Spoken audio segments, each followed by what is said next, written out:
पुराणों के अनुसार पूर्व काल में शिलाद नाम के एक ऋषि मुनि थे। वो ब्रह्मचारी थे। ब्रह्मचर्य का पालन करते करते शिलाद ऋषि मुनि को बुढ़ापा आ गया। अब उनके मन में एक भय सताने लगा। भय यह था कि बिना संतान उनकी मृत्यु के बाद उनका वंश समाप्त हो जाएगा। इसलिए उन्होंने अपने वंश को आगे बढ़ाने के लिए इंद्रदेव की कठोर तपस्या करने का निश्चय किया। एक दिन इंद्रदेव उनकी भक्ति से प्रसन्न होकर प्रकट हुए। हे मुनिवर, मैं आपकी भक्ति से अत्यंत प्रसन्न हूँ। मांगो, आपको क्या वर चाहिए? इंद्रदेव, मुझे वरदान दीजिए कि मुझे ऐसे पुत्र की प्राप्ति हो जिसे मृत्यु छू भी ना सके। मुनिवर, ऐसा पुत्र देने में तो मैं असमर्थ हूँ। आपकी इच्छा तो केवल देवों के देव महादेव ही पूरी कर सकते हैं। आप महादेव की तपस्या कीजिए, वो आपकी मनोकामना जरूर पूरी करेंगे। इंद्रदेव के कहे अनुसार शिलाद घने जंगलों के बीच बैठकर महादेव की कठोर तपस्या में जुट जाते हैं और कई सालों की कठोर तपस्या के बाद उनकी भक्ति से प्रसन्न होकर महादेव उनको दर्शन देते हैं। शिलाद, हम तुम्हारी तपस्या से प्रसन्न हुए। कहो, तुम क्या वर मांगना चाहते हो? हे प्रभु, मुझे आपके समान ही पुत्र चाहिए, जो कि अयोनिजा हो और जिसको मृत्यु छू भी ना पाए। ये सुनकर महादेव मुनि शिलाद से बोले, हे मुनिवर, यूं तो मैं सारे जगत का पिता हूँ, फिर भी तुम मेरे पिता बनोगे। मैं तुम्हारा अयोनिज पुत्र होऊंगा तथा मेरा नाम नंदी होगा। इसके बाद महादेव अंतर्ध्यान हो गए। फिर ऋषि मुनि भी खुशी खुशी अपनी कुटिया में चले गए। कुछ समय बाद शिलाद भगवान शिव के नाम से यज्ञ कर रहे थे। उसी यज्ञ कुंड से एक बालक उत्पन्न हुआ। उस बालक का मुख बेहद ही मनमोहक और लुभावना था। वाह, कितना मनमोहक और सुंदर अंश है मेरे शिव का। अब तो ऋषि शिलाद की प्रसन्नता का कोई ठिकाना ही नहीं था। वह उसे अपने साथ घर ले आए और उसका लालन पालन करने लगे। देखते ही देखते नंदी बड़ा हो गया। 5 साल का होते ही शिलाद मुनि ने नंदी को संपूर्ण वेदों और अन्य शास्त्रों का भी अध्ययन करवाया। और फिर जब वो 7 वर्ष का हुआ तो एक दिन ऋषि शिलाद के घर मित्र और वरुण नाम के 2 सन्यासी आए। ऋषि शिलाद की आज्ञा से नंदी ने दोनों सन्यासियों का खूब आदर सत्कार किया, उन्हें भोजन कराया। खाइए मुनिवर, खाइए। अगर आपको किसी और चीज की भी आवश्यकता है तो मुझे बताइए। नहीं नहीं, हमारा पेट भर गया। हमें और कुछ नहीं चाहिए। आपका बहुत बहुत शुक्रिया। ऋषि शिलाद के घर मिले इस सेवा भाव से दोनों सन्यासी अत्यधिक प्रसन्न हुए। जाने से पहले दोनों सन्यासियों ने शिलाद ऋषि को लंबी उम्र और खुशहाल जीवन का आशीर्वाद दिया और नंदी को बिना आशीर्वाद दिए ही जाने लगे। अगर आप बुरा न मानो तो मैं ये जान सकता हूँ कि आपने मुझ बूढ़े को तो आशीर्वाद दे दिया, लेकिन मेरे बेटे नंदी को नहीं। तब सन्यासियों ने बताया, हमें ये बात कहते हुए बेहद ही दुख हो रहा है, लेकिन सच तो यह है कि नंदी अल्पायु है, अर्थात उसकी आयु बहुत कम है। हाँ मुनिवर, उसके पास केवल 1 वर्ष का ही समय है। आपके इस पुत्र की आयु बहुत कम है, इसलिए हमने इसे कोई आशीर्वाद नहीं दिया। उन दोनों सन्यासियों की बातें सुनने के बाद अंदर जाकर शिलाद ऋषि नंदी को गले लगाकर फूट फूट कर रोने लगते हैं। तब नंदी अनजान बनते हुए उनसे पूछते हैं, पिताश्री, आपको ऐसा कौन सा दुख आ पड़ा जो आपका शरीर इस तरह कांप रहा है और आप फूट फूट कर रो रहे हैं? पुत्र, सन्यासियों ने बताया कि तुम अल्पायु हो और इस बात से मैं बेहद दुखी हूँ। तुम ही बताओ, मेरा ये दुख कैसे दूर होगा? पिता के मुख से ऐसी बातें सुनकर नंदी हंसने लगता है और कहता है, आपने मुझे स्वयं भगवान शिव के आशीर्वाद से पाया है, तो मेरे इस जीवन की रक्षा भी भगवान शिव ही करेंगे। आप इस बात की बिल्कुल भी चिंता न करो। फिर अगले दिन नंदी अपने पिता से आज्ञा लेकर महादेव की तपस्या करने के लिए भुवन नदी पर चले गए और वहां पहुंचकर वो नदी किनारे बैठकर शिव जी की कठोर तपस्या करने लगे।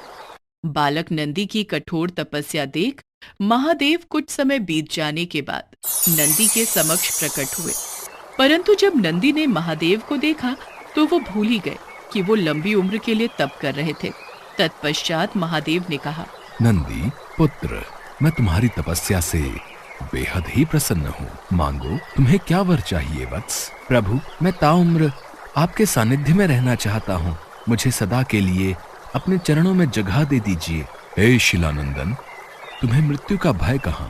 तुम तो मेरे ही समान हो। तुम अजर अमर बनकर सदा मेरे संग ही रहोगे।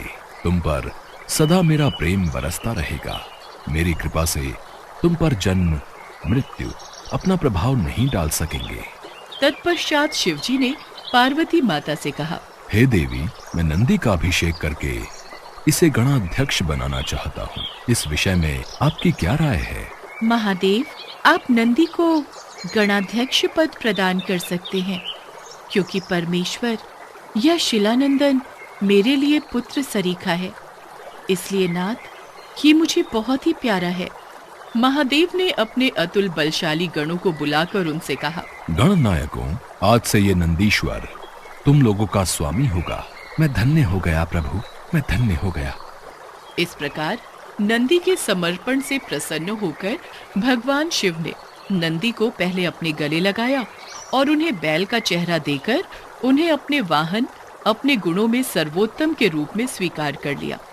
और तभी से शिव जी की मूर्ति के साथ नंदी की प्रतिमा भी स्थापित की जाती है। ऐसा माना जाता है कि शिव जी तो हमेशा ध्यान में लीन होते हैं, वो हमेशा समाधि में रहते हैं। इसलिए नंदी के कानों में बोलकर उनके भक्तों की आवाज उन तक नंदी ही पहुंचाते हैं। एक समय की बात है, भानुपुर नामक गांव में शंभू नाम का एक किसान रहता था। शंभू भगवान शिव का बहुत बड़ा भक्त था। रोजाना सुबह उठकर भगवान शिव के मंदिर में जाना और शिव जी की मूर्ति के साथ शिवलिंग की पूजा करना उसका नियम था। शंभू के पास मोती नाम का एक पालतू बैल था, जिससे शंभू अपने खेत में हल जोतता था। मोती शंभू के लिए मानो तो परिवार का सदस्य ही था। माधवी, ये देखो, आज मैं अपने मोती के लिए कितनी हरी हरी घास और चारा लाया हूँ, पर ये मोती है कहाँ? खूंटी से तो बंधा नहीं हुआ है। कस्तूरी ले गई है उसे घुमाने। मोती की आदत को बिगाड़ दिया है तुम्हारी बिटिया ने, और मोती भी कम नहीं है। जब तक शाम के वक्त कस्तूरी उसे पूरे गांव में घुमाने ना ले जाए, उसे भी चैन नहीं आता। लो, आ गई तुम्हारी लाडली। बापू, मोती को बहुत जोरों की भूख लगी है, आप क्या लाए हो? ये देख, मैं अपने मोती के लिए हरी हरी घास, पेड़ पौधों की टहनियाँ और सूखा चारा लाया हूँ। ये ले मोती बेटा, आराम से खा। मोती चारा खाकर कितना खुश हो रहा है माँ बापू। मेरा बच्चा, मेरा मोती, ये तो हम सबकी जान है। मोती बैल शंभू और उसके परिवार का लाडला था। मोती खेतों को जोतने में शंभू की बहुत सहायता करता था। लगभग सारा काम खेतों का शंभू मोती की सहायता से निपटा लेता था। कुछ गांव के लोग शंभू की सफलता से जलते थे, जिनमें से एक था हरिया, जो शंभू से बहुत ईर्ष्या करता था। ऐसे ही एक दिन, अरे शंभू, तू सुबह शाम शिव मंदिर में पूजा ही करता रहता है? कुछ देर अपने दोस्तों के साथ भी समय बिता लिया कर। शाम का वक्त है, आ जाता हूँ घड़ी, हमारे साथ भी कुछ खा पी ले। नहीं हरिया भाई, मैं ये सब नहीं लेता हूँ। मैं तो बस भगवान शिव का भक्त हूँ और उन्हीं की पूजा में अपना समय बिताता हूँ। मुझे उसी में खुशी मिलती है। हरिया भाई, मैं देख रहा हूँ शंभू तुम्हारा अपमान कुछ ज्यादा ही करने लगा है। हाँ, तुम उसे 2 घड़ी अपने पास बैठने के लिए कहते हो और वो तुम्हें साफ लफ्जों में मना करके हमेशा चला जाता है। तुम क्यों उसे बार बार कहकर अपनी इज्जत गिरवाते हो भाई? हैं? हरिया गुस्से में घर आ जाता है। कुछ दिनों बाद शंभू की बेटी के रिश्ते की बात चलती है और लड़के वाले कस्तूरी को देखने आते हैं। देखो शंभू भाई, मैंने तुम्हारा गांव में बहुत नाम सुना है। तुम्हारा परिवार भी बहुत अच्छा है और हमें कस्तूरी बिटिया जैसी बहू ही अपने बेटे के लिए चाहिए। एक काम करते हैं, शादी के लिए 3 महीने बाद का कोई अच्छा मुहूर्त देखकर तारीख रख लेते हैं। क्यों, ठीक रहेगा ना? अब लक्ष्मीचंद जी, जैसा आप ठीक समझे। लड़के वाले कस्तूरी से रिश्ते की बात पक्की करके चले जाते हैं। आपने लड़के वालों से कह तो दिया, पर 3 महीने में हम इतने पैसे शादी के लिए कैसे जोड़ पाएंगे? तुम चिंता मत करो माधवी, मैं और मोती मिलकर कुछ ही दिनों में नई फसल पर काम कर लेंगे। फिर उस फसल को बेचकर अच्छे पैसे मिल जाएंगे। फिर हम आराम से कस्तूरी की शादी कर सकते हैं। अब तुम मोती का भी ज्यादा ख्याल रखा करो, वो भी हमारे साथ बहुत मेहनत करता है। तुम चिंता मत करो, मैं मोती का ध्यान रखूंगी। कस्तूरी की शादी की बात पक्की होने की खबर हरिया को लग जाती है। वो इस बात को बर्दाश्त नहीं कर पाता है। मेरा अपमान करके शंभू इतना खुश कैसे रह सकता है? इसकी सारी खुशी उसी बैल में है। उसी बैल के भरोसे ये हवा में उड़ रहा है। ये सोचता है कि बैल की मदद से ये अच्छी फसल उगा लेगा और अपनी लड़की की शादी कर देगा। मेरे होते हुए ऐसा कभी नहीं हो सकता। कई बार इस शंभू ने गाँव वालों के सामने मेरा अपमान किया है। आज रात मौका देखकर इसके बैल का काम तमाम कर दूंगा। हाँ। आधी रात के वक्त जब सब सो रहे थे, तब हरिया उठा और उसने शंभू के घर जाकर मोती के चारे में जहर मिला दिया। सुबह जब शंभू की आंख खुली तो उसने देखा, ये क्या हो गया माधवी? कस्तूरी बिटिया जल्दी आओ, देखो हमारा मोती बेसुध पड़ा हुआ है, इसके मुंह से झाग निकल रही है, कहीं इसने कुछ गलत तो नहीं खा पी लिया। हे शिव शंकर, मेरे मोती को ये क्या हो गया? हे भोलेनाथ, हमारा मोती नहीं मर सकता, इसे कुछ नहीं हो सकता। बाबा मोती को क्या हो गया? मोती कुछ बोल क्यों नहीं रहा? हे भोलेनाथ, ये क्या अनर्थ हो गया? हमारा मोती इस दुनिया से कैसे जा सकता है? हमारा मोती, हमारा बच्चा। मोती के मर जाने से शंभू, माधवी और कस्तूरी तीनों का बहुत बुरा हाल था। एक दिन शंभू भगवान शंकर के मंदिर में सिर पटक पटक कर खूब रोया। हे ईश्वर, मेरे मोती को क्या हो गया?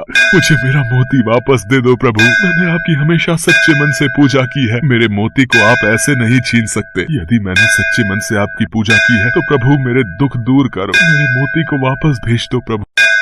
शंभू भगवान शंकर की मूर्ति के आगे बिलक बिलक कर रो रहा था। तभी उसे मंदिर के द्वार पर एक बैल आता दिखाई दिया, जो देखने में बिल्कुल मोती के जैसा ही था। मोती? हे ईश्वर, ये बैल तो बिल्कुल मेरे मोती जैसा है। आसपास तो इसका कोई मालिक दिखाई नहीं दे रहा, ये कहाँ से आया है? हे प्रभु, ये आपकी कैसी लीला है? आपने मेरे लिए मेरे मोती जैसा हूबहू एक बैल भेज दिया। शंभू भगवान शंकर का आशीर्वाद मानकर खुशी खुशी उस बैल को घर ले आता है और आकर सारी बात माधवी और कस्तूरी को बताता है।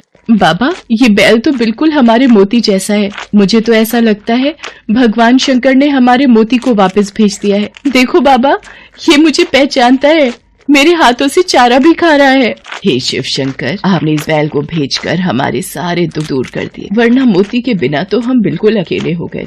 मोती के रूप में उस बैल के आ जाने से शंभू की सारी परेशानी दूर हो गई थी। मानो उस बैल में ऐसा क्या जादू था कि मोती जब शंभू के साथ उस बैल से हल जोतता तो मिनटों में काम पूरा हो जाता। कुछ ही दिनों में शंभू के खेत फसल से लहराने लगे। फसल पककर तैयार हो गई। शंभू ने उसे अच्छे दामों में बाजार में बेच भी दिया। कस्तूरी की शादी के दिन नजदीक आ रहे थे। शंभू उस बैल की मदद से खेत पर बहुत जल्दी काम करने लगा था। ये बात जब हरिया को पता चली तो उसने दोबारा अपनी चाल चलने की सोची। इस शंभू की तो खुशी का ठिकाना ही नहीं है, बड़े जोर शोर से अपनी बेटी की शादी की तैयारियां कर रहा है। इसके पास दूसरा बैल जब से आया है तब से ये ज्यादा खुश दिखाई दे रहा है। मुझे इसके दूसरे बैल को भी मारना होगा। सब सो चुके हैं, जल्दी से इस बैल के चारे में जहर मिला देता हूँ, ये भी मोती के पास ऊपर पहुँच जाएगा।